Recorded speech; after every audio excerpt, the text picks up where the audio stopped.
5 കാര്യങ്ങളെക്കുറിച്ച് ചോദ്യം ചെയ്യപ്പെടാതെ പടച്ചവന്റെ കോടതിയിൽ കാല് നീങ്ങൂല.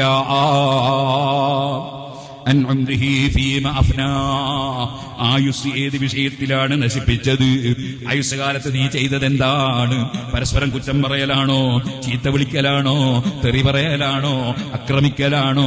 തീവ്രവാദമാണോ? ഭീകരവാദമാണോ?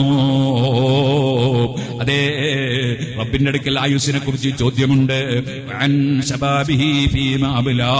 യുവത്വം എവിടെയാണ് തീർത്തുകളഞ്ഞത്? യുവത്വകാലത്ത് കഴിയും പോലെ നല്ല കാര്യങ്ങൾ ചെയ്യാൻ മുന്നിട്ടിറങ്ങിയിരുന്നോ? തെറ്റുകളിൽ നിന്ന് മാറി നിന്നിരുന്നോ?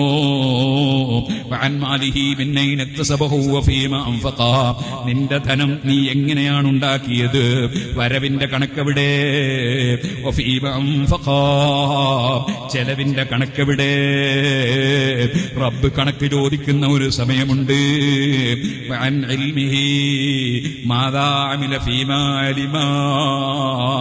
പഠിച്ചതനുസരിച്ച് നീ എന്ത് പ്രവർത്തിച്ചടോ? ഇൽമിനെ കുറിച്ച് ചോദ്യമുണ്ട്. ഈ ചോദ്യത്തിന് മറുപടി പറയാതെ റബ്ബിന്റെ കോടതിയിൽ നിന്ന് നീങ്ങാൻ കഴിയില്ല. അതുകൊണ്ട് സുഹൃത്തുക്കളെ, നമ്മളെല്ലാവരും റബ്ബിനോട് എപ്പോഴും തൗബ ചെയ്തുകൊണ്ടേ ഇരിക്കണം, മാപ്പ് പറഞ്ഞുകൊണ്ടേ ഇരിക്കണം.